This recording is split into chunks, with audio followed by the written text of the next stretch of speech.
ఆంధ్రప్రదేశ్ రాష్ట్రంలో కూటమి ప్రభుత్వం అధికారంలోకి వచ్చిన తరువాత బడుగు బలహీన వర్గాల జాతులకు వారి ధన మాన ప్రాణాలకు ఏమాత్రం రక్షణ లేకుండా పోయింది. ఆంధ్రప్రదేశ్ రాష్ట్రంలో పెత్తందారులు అధికారంలోకి వచ్చిన తర్వాత చంద్రబాబు నాయుడు అండ్ కో చేస్తున్నటువంటి అరాచకాలకు పరాకాష్ఠగా ప్రకాశం జిల్లా నాగులప్పపాడు మండలం ఈదుమూడు గ్రామంలో ఒక సంఘటన జరిగింది. చాలా బాధాకరమైన సంఘటనే. జూన్ 7వ తేదీన ఈ సంఘటన జరిగితే ఆంధ్రప్రదేశే కాదు, ఉమ్మడి తెలుగు రాష్ట్రాల్లో ఉన్నటువంటి బీసీ సోదరులందరూ కూడా దీన్ని చూసి తీవ్రమైనటువంటి దిగ్భ్రాంతికి గురయ్యారు. ఏం జరిగిందో చూద్దాం. చంద్రబాబు నాయుడు అండ్ కో ఈడుమూడు గ్రామంలో చేసినటువంటి అరాచకాలను ఒకసారి వీడియోలో ప్లే చేద్దాం, చూద్దాం. గొలపాలెం బాబాయ్, మాకు బొలిపే మాకేం బొలుపు లేదు బాబాయ్. నేను చెప్పేది బాబాయ్ ఒక్క మాట, నేను చెప్పేది ఒక్క మాట బాబాయ్, నేను చెప్పేది బాబాయ్. కొడితే కొట్టు బాబాయ్, నేను కాదన్నావు. ఏమన్నాడంటే బాబాయ్ ఏమైనా నీకు ఎందుకు నీకు అంత కొత్త తాళం తీసుకోలేదు బాబాయ్. ఉండు బాబాయ్, ఒక్క మాట నువ్వు ఆయన ఏమన్నాడు?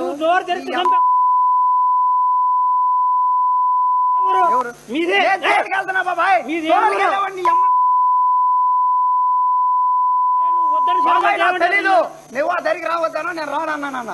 నీ అమ్మల్ని నీ పిల్లల్ని నీ అమ్మ సార్లు అంటాం. నువ్వు చంద్రబాబు నాయుడు గారు ఒక P4 అని ఒక మోడల్ తీసుకొచ్చాడు. P4 మోడల్ తీసుకొచ్చి బాపట్ల జిల్లా చినగంజం మండలం కొత్తగొల్లపాలెం అనేటువంటి గ్రామంకి వెళ్ళి ఆ గ్రామాన్ని దత్తత తీసుకున్నాడు. దత్తత తీసుకొని ఈ గ్రామం ఒక అభివృద్ధి మోడల్గా నిలుస్తుంది అని చెప్పాడు. చెప్పి చూస్తే P4 అంటే అభివృద్ధి మోడల్ కాదు, అరాచక మోడల్ అని చెప్పడానికి ఈ వీడియో ఒక సాక్ష్యం. చంద్రబాబు నాయుడు గారు దత్తత తీసుకున్నటువంటి ఆ గ్రామంలో కొంతమంది యాదవ సోదరులు గొర్రెల కాపరి వృత్తి చేస్తూ పక్కనే ఉన్నటువంటి ప్రకాశం జిల్లా నాగులప్పపాడు మండలం ఈదుమూడు గ్రామానికి వెళ్ళారు. ఆశ్చర్యం చూడండి, ఈ ఈదుమూడు గ్రామం మట్టిగుంట అనేటువంటి గ్రామ పరిధిలో ఉంటుంది. ఇది మన సిఎస్ గారి ఊరు. చీఫ్ సెక్రటరీగా పనిచేస్తున్నటువంటి సాయి ప్రసాద్ గారి సొంత ఊరు. అంటే ముఖ్యమంత్రి గారి దత్తత గ్రామం నుండి మా యాదవ సోదరులు గొర్రెల కాపరి వృత్తి చేసుకుంటూ గొర్రెల్ని కాస్తూ సిఎస్ గారు సొంత ఊరికి వెళ్ళారు. పాపం అక్కడ చంద్రబాబు నాయుడు గారు సిఎస్ సాయి ప్రసాద్ గారి సొంత సామాజిక వర్గానికి సంబంధించినటువంటి నేతలు యాదవ సామాజిక వర్గానికి సంబంధించినటువంటి నేతల్ని గొర్రె కాపరుల్ని ఏమని తిడుతున్నాడండి? అరే గొల్లనా కొడకల్లారా, ఒక్క దెబ్బకు చంపేస్తాం. చంద్రబాబు నాయుడు గారి సొంత సామాజిక వర్గానికి సంబంధించిన నాయకులు, సిఎస్ గారి సొంత సామాజిక వర్గానికి సంబంధించిన నాయకులు సిఎస్ గారి చీఫ్ సెక్రటరీ గారి సొంత గ్రామంలో మేత కోసం గొర్రెల కాపరులు వెళ్తే, అరే గొల్లనా కొడకల్లారా, ఒక్క దెబ్బకు చంపేస్తాం, అరే లం కొడకల్లారా. వాళ్ళు ఏమంటున్నారండి యాదవులు? బాబాయ్ బాబాయ్ ఒకసారి మా మాటినండి బాబాయ్ అని వాళ్ళని ప్రాధేయపడుతుంటే చంద్రబాబు నాయుడు గారి సొంత సామాజిక వర్గానికి పార్టీకి సంబంధించినటువంటి నాయకులు వారిని నోరు తెరిస్తే చంపేస్తా గొల్లనా కొడకల్లారని చెప్పి వారిని తిడుతూ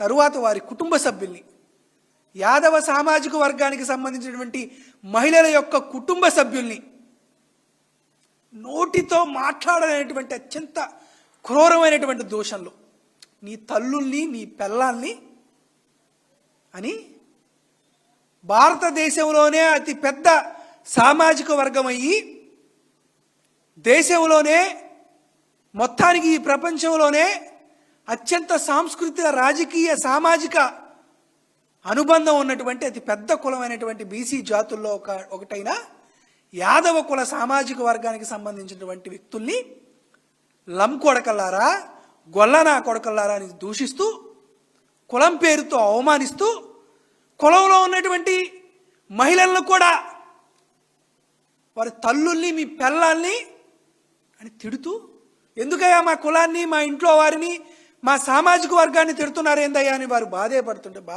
ప్రాధేయపడుతుంటే ఒక్కసారి కాదురా 100 సార్లు తిడతాం. ఎవరిచ్చారు ఈ హక్కు? యాదవ సామాజిక వర్గానికి సంబంధించిన వాళ్ళు గొర్రెల కాపరిగా ఒక వృత్తి చేసుకుంటూ, చంద్రబాబు నాయుడు గారు దత్తత తీసుకున్నటువంటి కొత్త గొల్లపాలెం నుండి సిఎస్ గారు పుట్టి పెరిగినటువంటి, చీఫ్ సెక్రటరీ గారు పుట్టి పెరిగినటువంటి మట్టిగుంట ఈదుమూడి గ్రామానికి వెళ్తే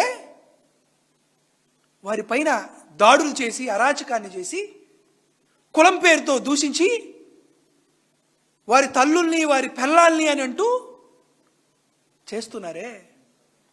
అసలు ఈ రాష్ట్రంలో బీసీలకు కానీ, యాదవులకు కానీ ఈ రాష్ట్రంలో అసలు బతికేటువంటి స్వేచ్ఛ ఉందా? అసలు రక్షణ ఉందా? దుర్మార్గపూరితంగా ఒక దాడి, గొర్రెల్ని మేపడానికి తీసుకువెళ్తే పొలంలో కొట్టారు, మనం చూస్తున్నటువంటి వీడియో. ఇది అయిపోయిన తర్వాత యాదవ కులాన్ని గొల్లనా కొడుకులారని తిడతారా? యాదవ కులంలో ఉన్నటువంటి మహిళల్ని నీచాతి నీచంగా మాట్లాడతారా? రాండి పెద్ద మనుషుల దగ్గరికి వెళ్దామని గ్రామంలోకి, సెంటర్లోకి వెళ్తే ఆ యాదవ గొర్రెల కాపరైనటువంటి మధు, అనిల్ అనేటువంటి ఇద్దరిని తెలుగుదేశం పార్టీ కార్యాలయంలోకి జుట్టు పట్టుకుని లాక్కుని వెళ్ళి గడ్డపారలతో, పలుగులతో వాళ్ళని హత్య చేయాలని చంద్రబాబు నాయుడు గారి సొంత సామాజిక వర్గానికి చెందినటువంటి వ్యక్తులు ప్రయత్నిస్తే పాపం ఆ గడ్డ పలుగు పక్కకు తగిలి అదృష్టవశాత్తు అతను గోడ జారిపోయింది. ఒక్కసారి ఆ వీడియో కూడా ప్లే చేయండి.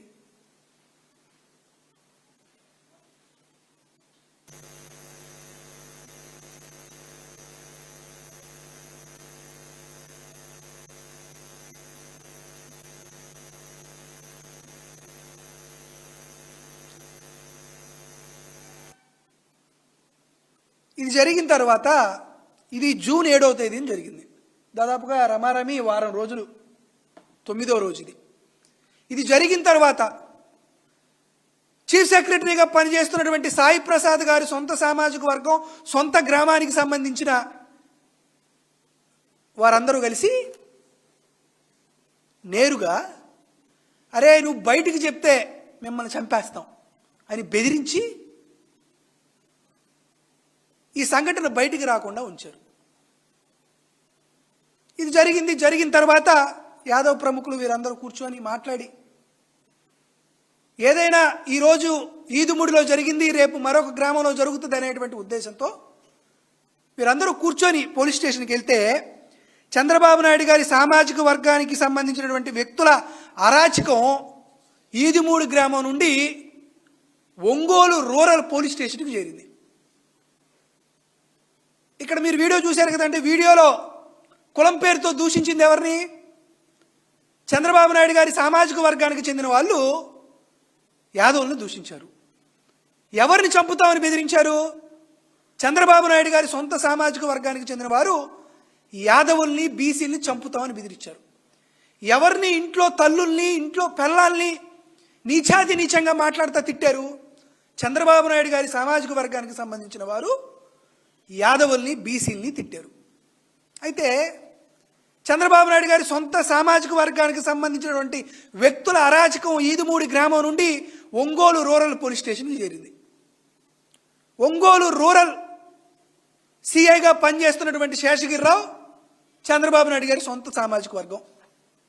ఒంగోలు రూరల్ డిఎస్పీగా పనిచేస్తున్నటువంటి రాయపాటి శ్రీనివాసరావు చంద్రబాబు నాయుడు గారి సొంత సామాజిక వర్గం. వీరిద్దరూ కలిసి వాళ్ళు వేసుకుంటుంది కాకి చొక్కాలా లేకపోతే తెలుగుదేశం పార్టీకి సంబంధించినటువంటి చొక్కాలా అర్థం కావట్లా. మీరు సెల్యూట్ కొడుతుంది పోలీస్ సింహాలుగా లేకపోతే పచ్చ నేతలకో అర్థం కావట్లా. ఈ డిఎస్పి శ్రీనివాసరావు గారు, ఈ సిఐ శేషగిరిరావు గారు చంద్రబాబు నాయుడు గారి సొంత సామాజిక వర్గానికి సంబంధించిన వ్యక్తులను రక్షించేందుకు ఎఫ్ఐఆర్ కట్టారు. ఒకసారి ఎఫ్ఐఆర్ కాపీలు కూడా చూద్దాం. ఎఫ్ఐఆర్ కాపీలు ఒకసారి చూడండి. ఇది ఎఫ్ఐఆర్ నెంబర్ 57. కంప్లైంట్ చేసింది అనిల్ గారు, యాదవ సామాజిక వర్గానికి సంబంధించిన వారు కంప్లైంట్ చేశారు. బానే ఉంది. ఏమి సెక్షన్స్ కట్టాలి?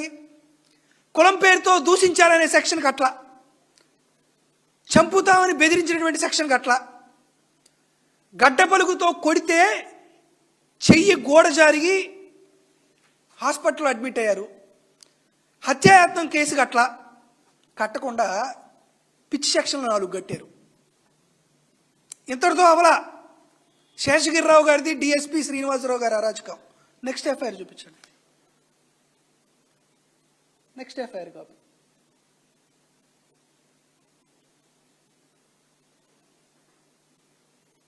నెక్స్ట్ 58. FIR number 58.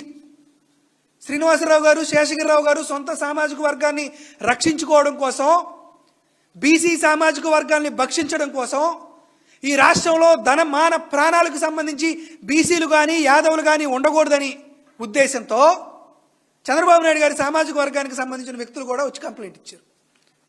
నేరుగా తెలుగుదేశం పార్టీ కార్యాలయంలో యాదవుల్ని చెప్పులతో కొడతా, జుట్టు పట్టుకొని లోపలికి లాక్కొని వచ్చి యాదవ సామాజిక వర్గంలో ఉన్నటువంటి మహిళల్ని, తల్లుల్ని, పిల్లల్ని, భార్యల్ని నోటికొచ్చినట్టు దూషిస్తూ వారిని తన్నిని తను తనకుండా చెప్పులతో దాడి చేసి వారిని హత్యాయత్నం చేస్తే వారిపైన హత్యాయత్నం కేసు పెట్టకుండా వీరే మళ్ళీ కంప్లైంట్ ఇచ్చారు యాదవ సోదరుల పైన. గోడ జారిపోయి, పళ్ళు ఇరిగిపోయి, అర్ధనగ్నంగా కనపడుతున్నటువంటి ఆ మధు అనిల్ పైన చంద్రబాబు నాయుడు గారి సొంత సామాజిక వర్గంలో కంప్లైంట్ ఇస్తే గొప్ప ఆ పోలీస్ అధికారులు, పచ్చ పోలీస్ అధికారులు మళ్ళీ ఎఫ్ఐఆర్ ఎవరిపైన? యాదవుల పైన 58. ఉప్పాల వెంకట సుబ్బారావు గారు కంప్లైంట్ ఇచ్చారంట. ఏవైతే యాదవులు ఇచ్చినటువంటి కంప్లైంట్ పైన చంద్రబాబు నాయుడు గారి సామాజిక వర్గ నేతల మీద, తెలుగుదేశం పార్టీ నేతల మీద ఏవైతే సెక్షన్లు పెట్టారో అవే సెక్షన్లు నిరుపేదలు, గొర్రెలు కాసుకునేటువంటి గొర్రె కాపర్లు సంచార జీవితం చేసి చంద్రబాబు నాయుడు గారి దత్తత గ్రామం నుండి సిఎస్ గారి గ్రామానికి వచ్చినటువంటి ఆ యాదవుల పైన అవే సెక్షన్లు కట్టి కేసు పెట్టి తీసుకొచ్చారు. ఈరోజు నేను హోంమంత్రి ఎవరు? అనిత గారు. బీసీ సంక్షేమ శాఖ మంత్రి ఎవరు? సవిత గారు. యాదవ సామాజిక వర్గం నుండి మళ్ళా మంత్రి అయ్యారు కొలుసు పార్థసారథి గారు.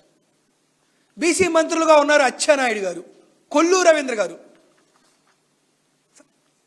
మీరు ఇది మంత్రి మండలా లేకపోతే చంద్రబాబు నాయుడు గారి సామాజిక వర్గానికి భజన మండలా? ఆ కడుపుకు అన్నమే తింటున్నాం కదా.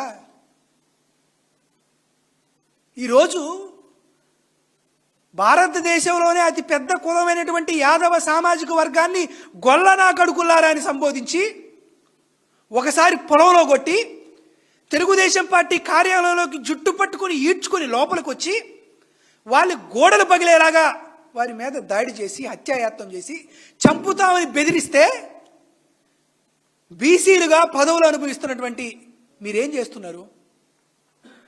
గుడ్డిగాడిదికి పళ్ళు దొవుతున్నారా? కేవలం పదవుల కోసం చంద్రబాబు నాయుడు గారి సామాజిక వర్గానికి అడుగులకు మడుగులు ఎత్తుగాలా? వారి కాళ్ళు కడిగి నెత్తిన చల్లుకోవాలా? మీరు ప్రశ్నించలేరా? ఏందయ్యా ఇటు జరుగుతుందని ప్రకాశం జిల్లా ఎస్పీ గారికి ఫోన్ చేసి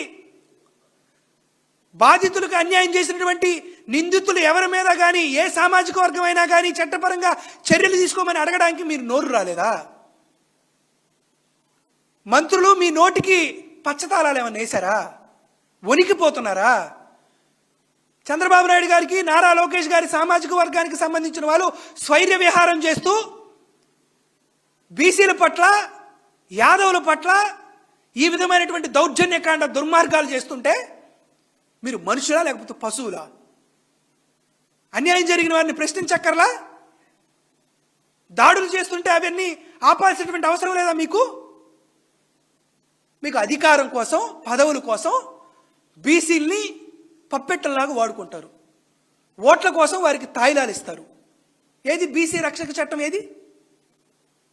బీసీల పట్ల ఈ విధంగా దాడులు జరుగుతుంటే ఆ గొర్రెల కాపరి మధు అనేటువంటి ఆ వ్యక్తి ఇది రికార్డు చేయకపోయి ఉంటే ఈ దాష్టికం వెలుగులోకి వచ్చేదా?